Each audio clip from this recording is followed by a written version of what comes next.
देशाचं खरं राष्ट्रगीत वंदे मातरम असायला हवं. छत्रपती संभाजीनगरमध्ये रामगिरी महाराजांचं हे वक्तव्य आहे.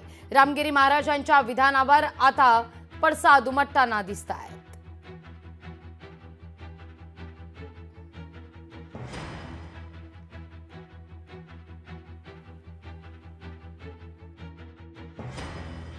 मान अपमान विषय हे विश्लेषण आहे. अपमान करण्याचा विषय नाही.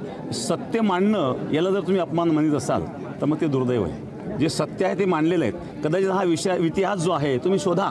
जे मी बोललेलो आहे ते असत्य तुम्हाला वाटत असेल तर मग तुम्ही त्या विषयावर सांगू शकता किंवा बोलू शकता, विश्लेषण करू शकता. आम्ही विश्लेषण केलेलं, अपमान हा विषय नाही. तुमची काय मागणी आहे? राष्ट्रगीत बदलायला माझी मागणी अशी आहे की राष्ट्रगीत असं असावं की त्यातून समाज देशाचं प्रबोधन व्हावं किंवा देशाला उद्देशून असावं. हा एक माझा उद्देश आहे पाठीमागे. आता त्या रामगिरीला जोड्याने मारायची वेळ आली. आता जनगणवर पण त्याचा आक्षेप आहे. त्याकडे त्याला म्हणा बॅनची मागणी कर ना बाबा.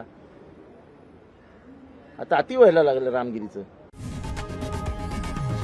लोकशाही मराठी ऐका, पहा, जागरूक रहा.